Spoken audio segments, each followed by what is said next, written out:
Bueno, en esta mañana yo quería continuar en un sentido con el tema de, mejor dicho, el estudio de la carta de Pablo a los Efesios, así que les invito a abrir sus Biblias a Efesios, el libro de Efesios, que continuaremos prestando atención, enfocándonos hoy y continuaremos en los próximos domingos también.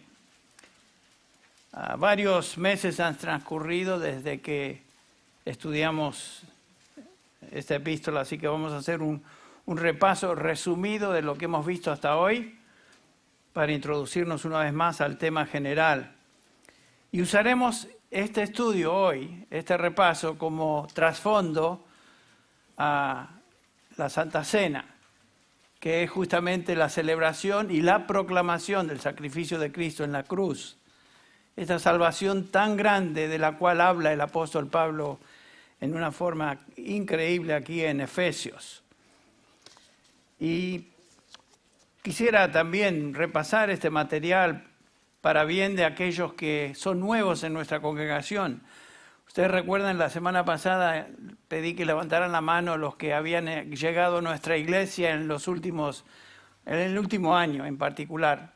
Y casi 40% más de la congregación levantó la mano. Así que tenemos dos congregaciones. Tenemos una pre-COVID y tenemos una congregación post-COVID. La congregación pre-COVID, algunos están aquí, otros nos están mirando por el live stream y algunos ya ni vienen. No, eso sucede tanto del lado en inglés como en nuestro ministerio también. Pero esta congregación post-COVID está integrada, como vimos y observamos, por muchas personas nuevas también. Gente que ha venido de otras iglesias, que el Señor ha traído a este lugar y se están identificando con nuestra congregación. Es importante que ellos en particular y todos saquemos provecho de este repaso, de esta preciosa epístola de Pablo a los Efesios. Si ustedes son como yo, tendemos a olvidarnos lo que hemos estudiado o hemos repasado. Yo, gracias y me acuerdo lo que dije ayer, menos lo que dije hace unas 2 o 3 semanas atrás. Así que esto me conforta, me ayuda mucho poder repasar juntos con mis hermanos en Cristo este material hoy. Y vamos a orar pidiendo que el Señor nos ilumine, nos ayude a entender.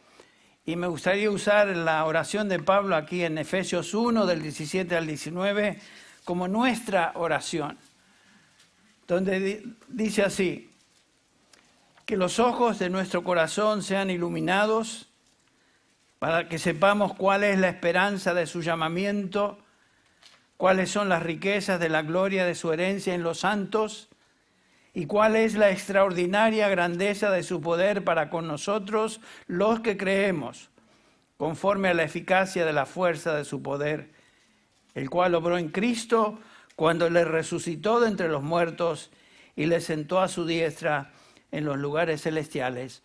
Amén. Esa es la primera oración de Pablo en esta epístola a favor de los creyentes. Que obviamente, ¿quiénes son estos? Pablo se dirige en el capítulo 1, versículo 1, a los santos que están en Éfeso. ¿Quiénes son estos santos? Bueno, bíblicamente los santos son los creyentes, los cristianos, los que han sido redimidos, la iglesia de Cristo, aquellos que han sido escogidos para salvación. Es la congregación de los creyentes, en este caso en Éfeso, en el caso nuestro, por aplicación, la congregación de los creyentes aquí donde nos encontramos, en Sun Valley. En esta carta Pablo enseña quiénes son los santos, cómo llegaron a ser santos y cómo ahora deben conducirse como santos en el mundo. Lo que es claro en el argumento del apóstol Pablo es que los creyentes llegaron a ser cristianos no por algo que ellos hicieron. Su salvación, el formar parte de la iglesia, no tuvo nada que ver con alguna virtud particular en ellos, alguna actividad, sino que el ser cristiano, el ser santo o ser santos ellos, fue el resultado exclusivo de la obra de Dios en ellos, y por ellos. Lo mismo con nosotros. Podríamos decirlo así. Bíblicamente, nadie es cristiano porque tomó la decisión de hacerse cristiano, sino que es cristiano porque Dios intervino en su vida soberanamente llamándole a salvación. La pregunta entonces que estamos considerando y que Pablo obviamente considera y explica a través de toda la epístola es: ¿qué determina la salvación de una persona? Y la respuesta bíblica es esta: Dios solo y exclusivamente es el que hace la obra de salvación en aquellos que Él escoge y llama a salvación. No es una obra compartida entre Dios y nosotros. Es la obra de Dios, sola y exclusiva. Noten cómo Pablo comienza la carta en el versículo 3. Bendito sea el Dios y Padre de nuestro Señor Jesucristo, que nos bendijo con toda bendición espiritual en los lugares celestiales en Cristo. Y ahí nos coloca, en Cristo Jesús, ahí estamos. Toda bendición espiritual, comenzando con nuestra salvación, es por virtud de estar en Cristo Jesús. Según dice el versículo 4, nos escogió en Él antes de la fundación del mundo para que fuésemos santos y sin mancha delante de Él. O sea, la obra de salvación no comenzó aquí, sino que comenzó en la decisión soberana de Dios antes de la fundación del mundo, llamándonos a salvación. Es una idea muy similar a la que Pablo nos dice o enseña en 2 Timoteo capítulo 1, versículo 9. 2 Timoteo 1, 9 dice así: hablando de Dios, el poder de Dios, quien nos ha salvado y nos ha llamado con un llamamiento santo, no según nuestras obras, sino según su propósito y según la gracia que nos fue dada en Cristo Jesús desde la eternidad. La misma expresión, antes de la fundación del mundo. O sea que todo comenzó en una eternidad pasada, en los planes, propósitos y decretos del Dios Trino. Entonces Pablo nos está enseñando aquí que la obra de salvación es sola y exclusiva de Dios, y es y la razón es esta: porque el hombre no tiene la capacidad en sí mismo para venir a Dios y encontrar salvación. Sí, hay gente religiosa, mucha gente religiosa, pero eso no quiere decir que conocen a Dios. En el capítulo 2 de esta epístola, los versículos del 1 al 3, Pablo describe la condición de todo ser humano en su estado natural. Esa era nuestra condición antes de que Dios interviniera, y es esta: estábamos muertos, espiritualmente muertos en delitos y pecados. Un muerto no tiene capacidad de hacer nada. Y dice Pablo en el versículo 1 del capítulo 2, y Él nos dio vida, y Él os dio vida a vosotros, que estabais muertos en vuestros delitos y pecados, en los cuales anduvisteis en otro tiempo según la corriente de este mundo, conforme al príncipe de la potestad del aire, el espíritu que ahora opera en los hijos de desobediencia, entre los cuales también todos nosotros, y Pablo se incluye ahí, un hombre sumamente religioso, sabemos, como era Saulo de Tarso, entre los cuales todos nosotros en otro tiempo vivíamos en las pasiones de nuestra carne, satisfaciendo los deseos de la carne y de la mente, y éramos por naturaleza hijos de ira, lo mismo que los demás. Noten lo que dice Pablo. Yo era muy religioso, como lo veremos en unos minutos, pero un hombre que estaba muerto en mi espíritu, como el resto de la gente. Muertos en delitos y pecados, bajo el control del diablo, hijos del diablo, así nos describe el Señor Jesucristo en Juan 8:44, y por supuesto, como si eso fuera poco, muertos en pecado, bajo la ira, el control del diablo, y ahora bajo la ira de Dios. Y ahí nos encontramos. Esta es la trágica condición de todo ser humano que nace en este mundo. Nace absolutamente incapaz de responder espiritualmente porque está muerto, espiritualmente hablando. Es un cadáver espiritual. Nace como pecador, crece y vive como pecador, y si Dios no le concede arrepentimiento y fe, si Dios no interviene en su vida, muere como pecador separado de Dios para siempre. Esa es la descripción de una persona sin que Dios intervenga en su vida. Ahora, ¿qué puede hacer un hombre para salir de esa situación tan trágica? Nada. Por sí mismo el hombre no puede hacer nada, ni tampoco quiere hacerlo, ni puede. No puede ni quiere. Fíjense lo que dice 1 Corintios 2:14, hablando del hombre natural, el hombre en su condición normal. El hombre natural no acepta las cosas del Espíritu de Dios, es incapaz de recibirlas, porque para él son necedad y no las puede entender, porque se disciernen espiritualmente. El hombre en su carne, en su estado normal, natural, no entiende las cosas del Espíritu, lo que Dios ha revelado en su palabra, porque se disciernen solamente cuando el Espíritu de Dios está en una persona. Noten lo que Pablo dice en Romanos 8:5. Porque los que viven conforme a la carne ponen la mente en las cosas de la carne. Esta es la descripción de un hombre y una mujer sin Dios antes de que Dios intervenga en él. Su mente y corazón solo funcionan en este medio ambiente que es la carne. Versículo 6. Porque la mente puesta en la carne, dice Pablo, es muerte.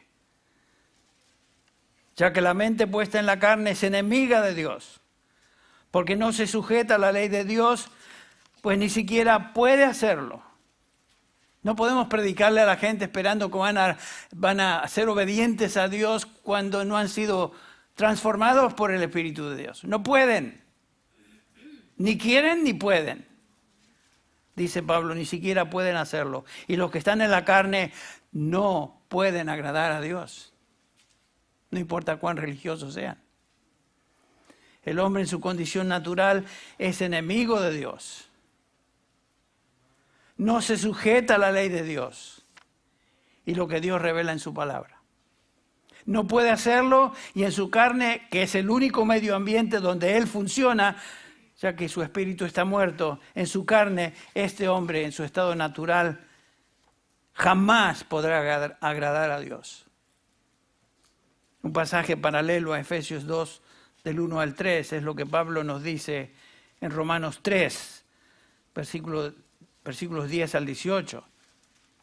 Este describe también, es una descripción de un hombre muerto en delitos y pecados. Noten, Romanos 3, versículo 10 dice, no hay justo ni aun uno, no hay quien entienda, no hay quien busque a Dios, todos se han desviado, a unas se hicieron inútiles, no hay quien haga lo bueno, ni siquiera uno.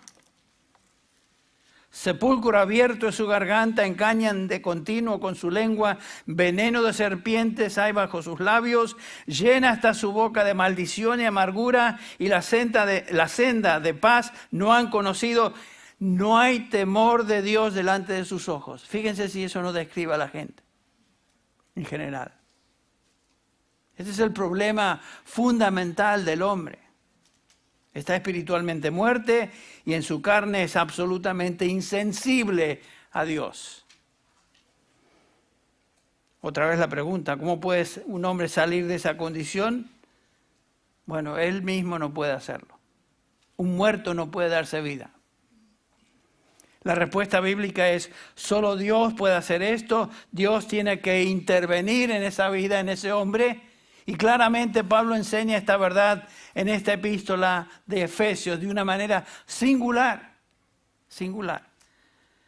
Después de habernos dado esta trágica descripción de muerte espiritual en los primeros 3 versículos del capítulo 2, en los versículos que siguen, ahora Pablo se dirige a estos santos, a los creyentes, a nosotros que conocemos a Dios.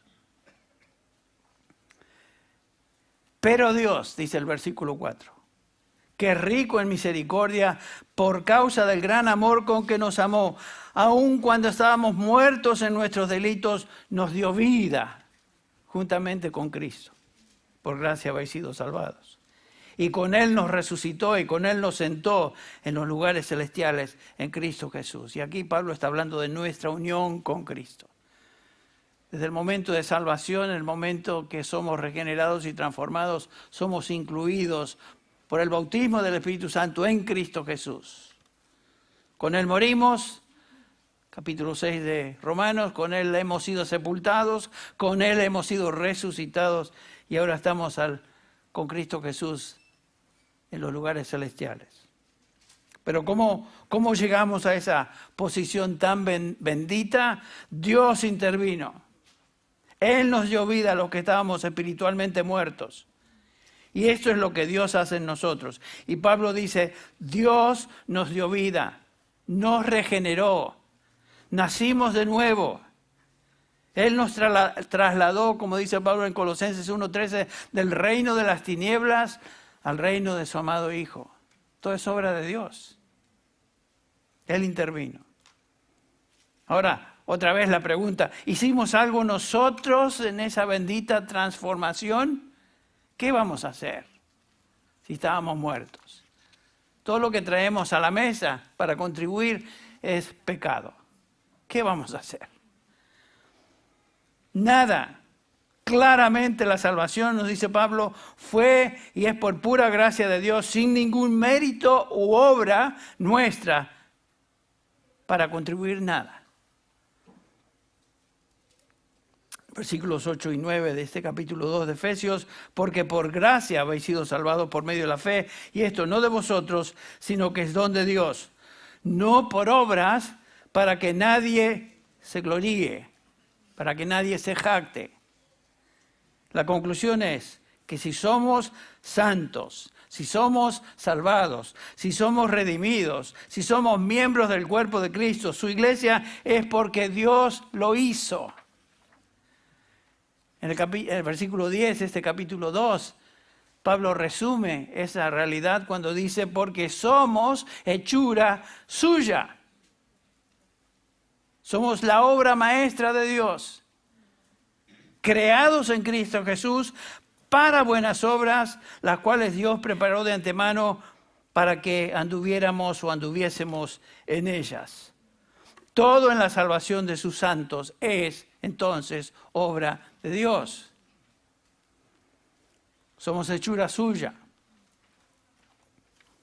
Dios comenzó esa obra cuando nos redimió el día que nos regeneró y nos dice Filipenses 1:6 que Dios que comenzó la buena obra en nosotros la está perfeccionando y la perfeccionará hasta el día de Jesucristo. En otras palabras, cuando Jesucristo venga por los suyos o pasemos a su presencia. Esta es la razón por la cual Dios se lleva toda la gloria en la salvación. No podemos darnos ningún crédito en ser miembros del cuerpo de Cristo.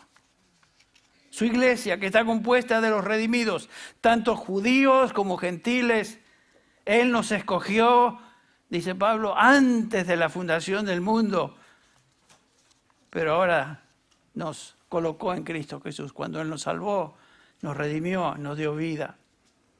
Este es en resumen la enseñanza de Pablo en sus primeros 3 capítulos de la epístola.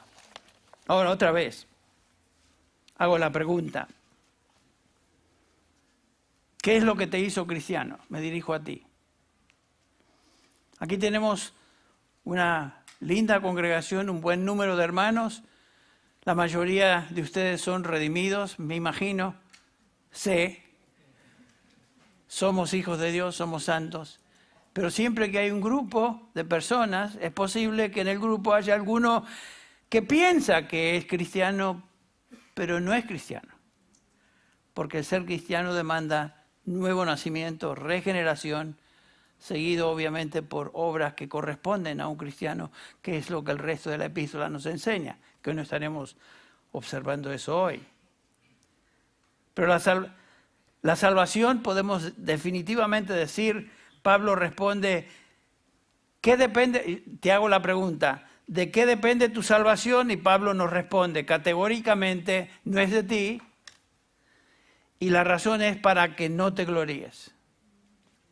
Esa es la respuesta bíblica. No es mía, y porque no es mía, no tengo nada por qué gloriarme, ni qué jactarme. Y eso es para demostrar que no podemos jactarnos de nada en nuestra salvación. Tú ni yo podemos darnos absolutamente ningún crédito por nuestra salvación.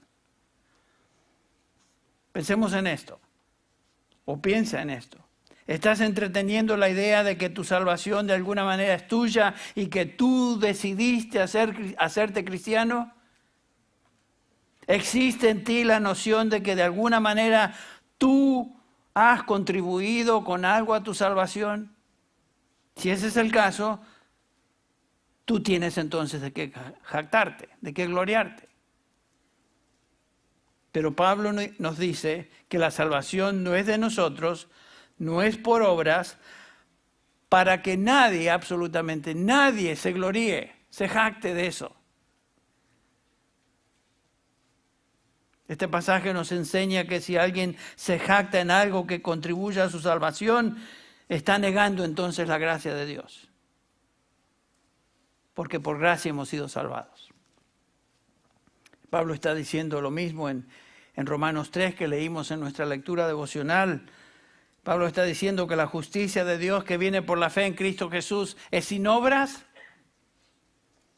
Y en el versículo 27 categóricamente dice Pablo y hace la pregunta, ¿dónde pues está la jactancia?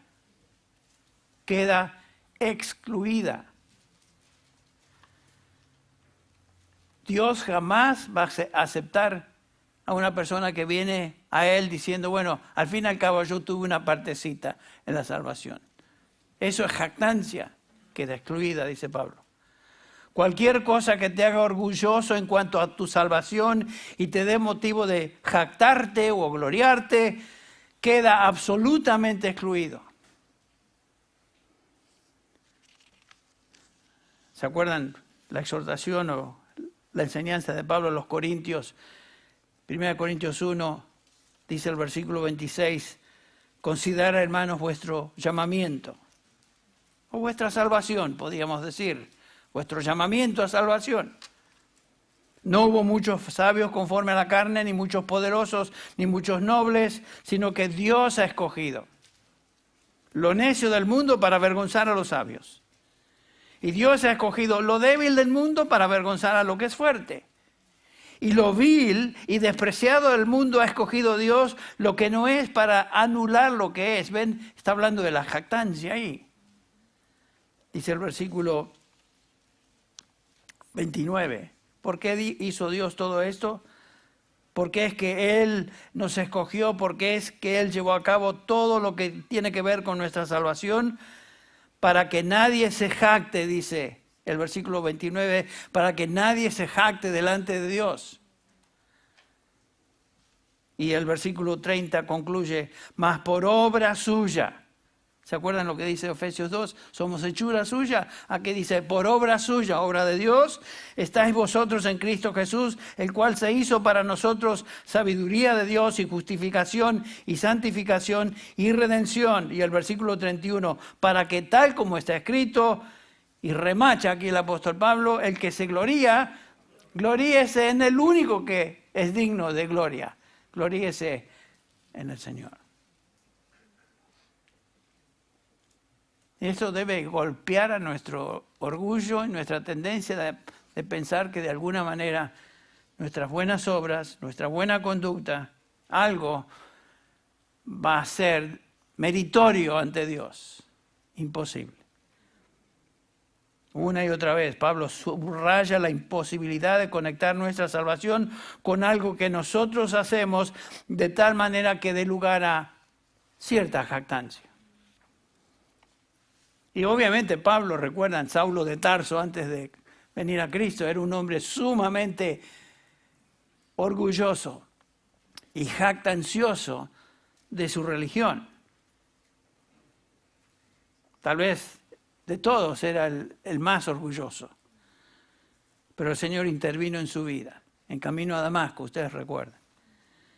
Saulo era un típico fariseo, que se jactaba en su propia justicia, satisfecho consigo mismo, gloriándose en sus obras religiosas, de lo cual escribe en Filipenses 3, y dice el versículo 4, aunque yo mismo podía confiar en la carne, si algún otro cree tener motivo para confiar en la carne, yo mucho más les gano a todos. A ver quién me va a ganar. Circuncidado al 8º día, del linaje de Israel, de la tribu de Benjamín, hebreo de hebreos, en cuanto a la ley fariseo, en cuanto al celo perseguidor de la iglesia, en cuanto a la justicia de la ley, irreprensible. Noten que él consideraba que la justicia externa de la ley, en eso él era irreprensible. Pero escucha lo que dice a continuación. Todo lo que para mí era ganancia, lo he estimado como pérdida por amor de Cristo. Y aún más, yo estimo como pérdida todas las cosas en vista del incomparable valor de conocer a Cristo, mi Señor, por quien lo he perdido todo y lo considero como basura. Noten, lo que antes le daba orgullo, ahora lo considera absolutamente basura. No simplemente equivocado, no simplemente con poco valor, sino basura. Corrupción, la palabra literal es estiércol. Hasta suena un poco fuerte, pero ese es el punto que quería hacer notar el apóstol Pablo. La jactancia religiosa basada en méritos personales para ganar el favor de Dios es absolutamente repulsiva a Dios. Hiede delante de Dios. Estaba mirando una película esta semana donde este hombre en su propia casa era un narcotraficante, pero en su propia casa tenía un gran altar a la Virgen de Guadalupe. Era en la Ciudad de México esto. Y tenía velas por todos lados y todos los días se arrodillaba ante la Virgen y se sacrificaba y hacía todo lo posible para traer méritos a la Virgen y rogarle que pidiera, intercediera por él. Pero un gran altar en su propia casa. Y me hacía pensar, qué absolutamente inútil es eso. Y qué triste, qué trágico que una persona piense que haciendo tales cosas de alguna manera se va a ganar el favor de Dios. Su vida era opuesta a lo que un cristiano debe ser. Ladrón, mentiroso, asesino, una piltrafa de ser humano. Y Pablo dice, todo lo que para mí era de algún beneficio, todo eso lo considero ahora como estiércol. Qué contraste a lo que estaba viendo en ese film, en esa película. Ahora, ¿de qué cosas podemos jactarnos? Bueno, aquí Pablo nos menciona algo, en el versículo 9 menciona lo que es más obvio, buenas obras. Las obras o actividad humana. Y Pablo dice, no por obras para que nadie se gloríe. Pablo entendía que las obras de una persona religiosa o buena le hacen pensar que estas obras le ganan cierto favor con Dios. Y Pablo dice, no por obras, porque no hay nada que nos pueda ganar el favor de Dios. Ciertamente los religiosos de ese día pensaban de esa manera, por eso tenemos la descripción de Lucas capítulo 18. Ustedes recuerdan la parábola del fariseo y el publicano, donde el fariseo hacía alarde de su vida religiosa, todas las cosas que había logrado, oraba, daba ofrendas. Era una persona que se sentía superior a los demás. Y dice él mismo, te doy gracias, Dios, que no soy como los demás hombres. Miren, estafadores, injustos, adúlteros, ni aun como este recaudador de impuestos. Noten eso, la arrogancia de este hombre. ¿Saben qué? Pablo era así. Saulo de Tarso, mejor dicho. Hasta que el Señor lo transformó en Pablo. Y noten que este fariseo hacía todas estas cosas. No es que hacía cosas malas. Sin duda era un tipo que externamente hacía buenas obras. Como mucha gente hoy. Externamente hacen buenas obras. Hay gente buena por afuera. El problema es que no hay ninguno bueno, según lo que dice el apóstol Pablo. No hay ni siquiera uno. Pero hay gente buena humanamente hablando que hacen buenas obras. Y conocemos algunos. Personas que no hacen mal a otros, que ayudan a otros, que tal vez van a la iglesia, que dan ofrendas, etc. Y se sienten cómodos consigo mismos. Hay gente así. Tú has conocido a personas de ese tipo, yo he conocido a personas de ese tipo también. Pero el Evangelio de Jesucristo hace de cada uno de nosotros pordioseros. No somos nada, no valemos nada. Nadie es bueno, no hay quien busque a Dios. Todos se han desviado. Todos han pecado y están destituidos de la gloria de Dios. Eso es lo que la palabra de Dios nos dice y declara de una manera obviamente clara. No hay diferencia entre el religioso judío, el religioso católico, el religioso musulmán, el religioso del que sea. Tanto judíos como gentiles, y ahí entran todos los que no son judíos, no importa. El más religioso y el peor de los hombres gentiles está tan destituidos de la gloria de Dios como los demás. Porque no hay justo ni aun uno. Ni aun uno. Entonces Pablo dice, miren, las obras quedan excluidas.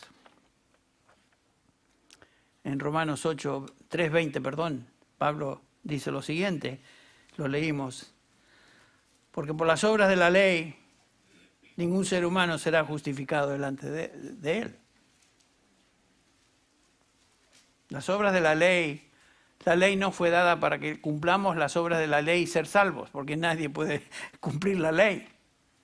Dice Romanos 10:5, porque Moisés escribe que el hombre que practica la justicia que es de la ley, vivirá por ella. ¿Tú quieres salvarte por medio de la ley? Vive y trata de obedecer todas las demandas de la ley, a ver cómo te va. El problema es que nadie puede cumplir las obras de la ley. Nadie. Es inútil. Si tú quieres justificarte delante de Dios por tus obras, está colocándote en una situación imposible y vas en camino a condenación. Eres maldito, según la descripción de Gálatas. Porque claramente Pablo dice, Gálatas 3:10, porque todos los que dependen de las obras de la ley están bajo maldición, pues escrito está, maldito todo aquel que no permaneciera en todas las cosas escritas en el libro de la ley para hacerlas. Si tú fallas en una, según dice Santiago, ya te hiciste culpable de todo. Por eso eres maldito si quieres simplemente ganar a Dios y ser salvo por las obras de la ley, porque no las puedes guardar. ¡Qué necio! Es tratar de hacernos justos, entonces, por medio de nuestras obras. ¿Piensas que tú eres cristiano por tus obras? Tal vez no estés pensando en las obras de la ley de Moisés, pero sí estás pensando en obras buenas, que contribuyen tal vez a hacerte cristiano, tales como te criaste en un ambiente donde siempre fuiste a la iglesia, cumpliste con ciertas cosas externas de la iglesia, te bautizaste, cantaste tal vez en un grupo de alabanza. Y no estoy cuestionando la salvación de ninguno de mis hermanos que son parte del grupo de alabanza. Aún los hermanos Lang, que la vez pasada les llamé Chang, no son Chang, son Lang. Pobrecitos, se reían. Estarán pensando, ni sabe pronunciar nuestro nombre. Pero es obvio que son hijos de Dios, los conocemos. Pero hay gente que piensa porque hace ciertas cosas visibles, como participar en un grupo de alabanza, dan sus ofrendas, que esas deben considerarse como buenas obras. ¿Y piensa alguno que por ellos o esas cosas se va a ganar la salvación? ¿O que tú eres cristiano? Absolutamente no. Algunos piensan que sí, tristemente. Que son cristianos por medio de ciertas cosas que hacen o ciertas cosas que no hacen, que dejan de hacer. Qué tragedia pensar que uno cumple con ciertas cosas y evita otras cosas y vive una vida buena, haciendo el bien, que eso de alguna manera le va a hacer cristiano. No, no es hasta que Dios interviene. Pablo nos enseña que uno no es cristiano por sus obras, sino que sus obras demuestran que es cristiano. Versículo 10 otra vez del capítulo 2, porque somos hechura suya, creados en Cristo Jesús, para buenas obras, las cuales Dios preparó de antemano para que anduviésemos en ellas. Aún las cosas que hacemos bien en nombre del Señor y lo hacemos para servicio de Él, ni siquiera nos podemos dar crédito por eso, porque Él, Dios, las preparó de antemano para que anduviésemos en ellas. Son obras de Dios, a través de nosotros. Ahora, otra cosa que pudiera dar a alguien la idea de jactarse, es lo que acá dice el pasaje. Por gracia habéis sido salvados por medio de la fe. Algunos lo hacen y alguno puede jactarse de su fe. Y puede razonar de esta manera. Bueno, entiendo que la salvación tiene su origen en la gracia de Dios, pero yo tengo que creer para ser salvo. Claro, nadie se salva sin fe. La pregunta es, ¿cómo llegaste a creer? ¿Se te prendió la luz de repente? ¿Qué es lo que te movió a creer? Y es obvio entonces en el contexto de este pasaje que no podemos darle a la fe algo de virtud, lo cual nos llevaría a salvación, porque eso ahora se convertiría en una especie de obra.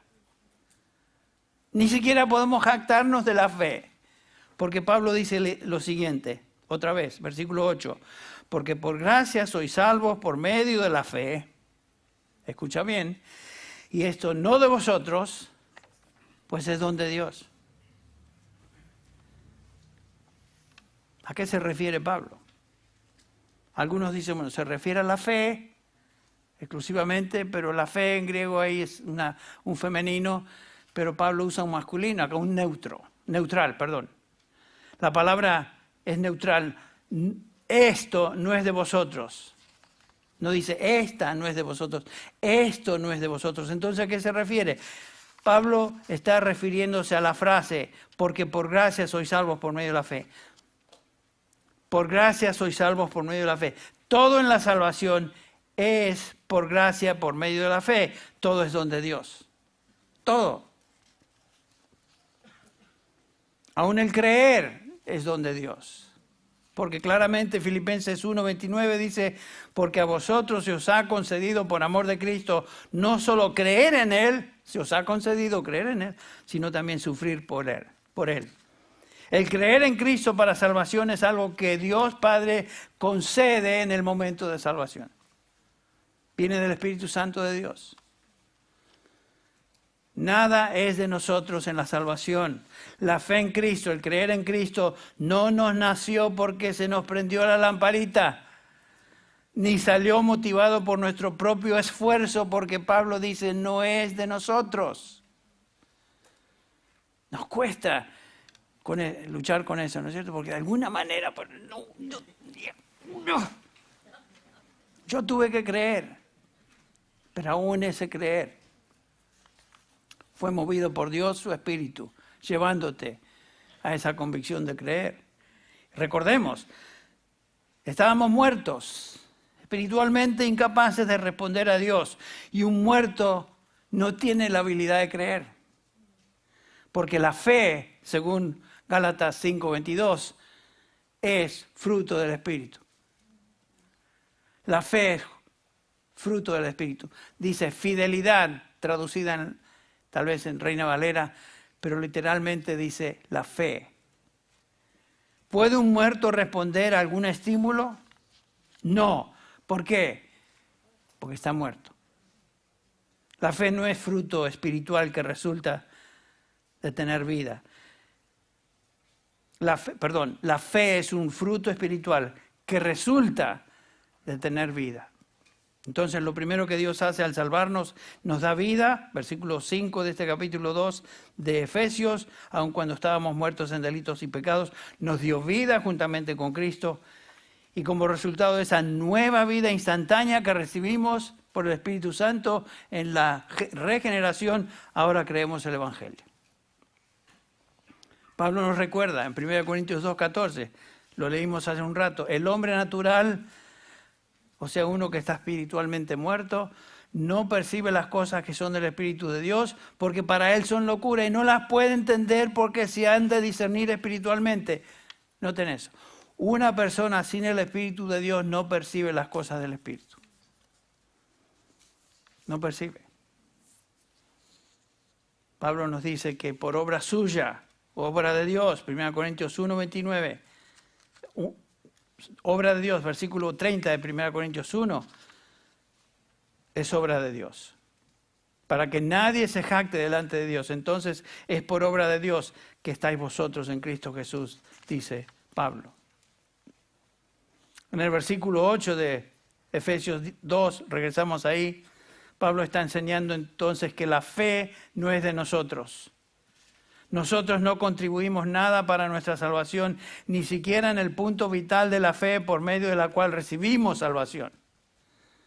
Si la fe fuera una virtud nuestra, entonces tendríamos que de qué jactarnos en el cielo. Pero no es así. La causa de nuestra salvación no es nuestra fe. Presta atención en lo que digo. Va a decir, este está loco, es hereje.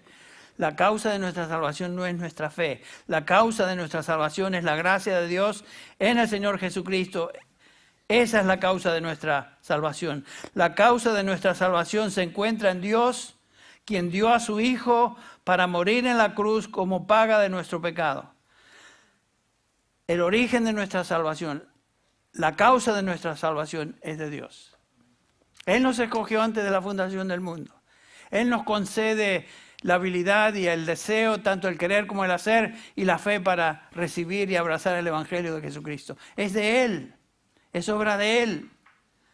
Que se nos quite de la cabeza esa idea de que de alguna manera yo contribuyo, yo hago algo para ganarme el favor de Dios. Eso viene de nuestra religión pagana de la cual pertenecíamos muchos de nosotros, que describía con la ilustración de este narcotraficante, con su altar y todas esas cosas. Entonces, ¿qué es la fe? Bueno, según lo que nos enseña Pablo aquí, la fe es el instrumento o el canal por el cual se recibe la salvación. Pero la fe no es la que nos salva. La fe es el medio que Dios utiliza en nosotros, dándonos esa habilidad de creer para recibir la salvación que es de Él. Entonces, una vez más, concluimos lo siguiente. Toda jactancia en la salvación queda absolutamente excluida. Ahora, ¿qué hacemos en la Santa Cena? ¿Qué es lo que comunicamos? ¿Qué es lo que enseñamos por medio de la Santa Cena? Bueno, la Santa Cena es una proclamación, dice Pablo, la muerte del Señor anunciáis hasta que Él venga. Es también un recordatorio de lo que Jesucristo hizo en la cruz de Calvario a favor nuestro, muriendo, derramando su sangre, su cuerpo colgado en esa cruz, derramando su sangre como expiación de nuestros pecados. Y lo que hacemos a través de estos elementos cada primer domingo de mes es simplemente recordar y proclamar lo que Cristo hizo en esta gran obra de salvación, que no es nuestra, es de Él, de un principio al fin. Nosotros simplemente recibimos el beneficio de lo que Él hizo en y a favor nuestro. Voy a pedir a mis hermanos que van a ayudarme con el repartir los elementos que pasen adelante. Quisiera orar antes de comenzar y antes de que ellos repartan el pan y la copita de jugo, vamos a orar.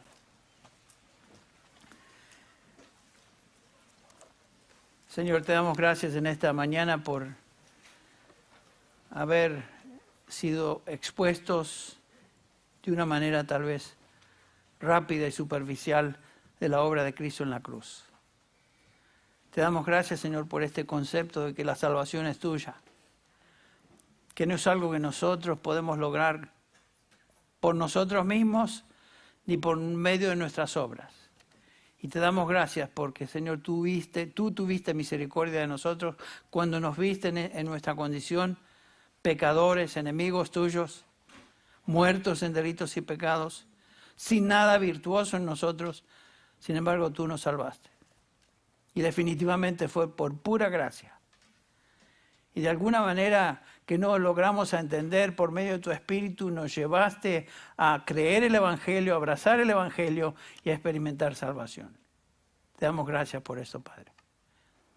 Ahora pedimos, Señor, que al celebrar la Santa Cena lo hagamos con un espíritu de humildad, un espíritu de contrición, confesando nuestros pecados, Señor, sabiendo que en esa cruz tú pagaste por todos nuestros pecados.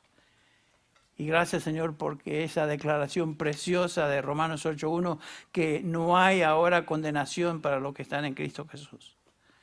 Gracias, Señor, por esta realidad, que no hay condenación para los que son santos, redimidos tuyos. Y venimos, Señor, con esa actitud, Señor, de confesión delante de ti, y lo hacemos en el nombre de Jesús. Amén.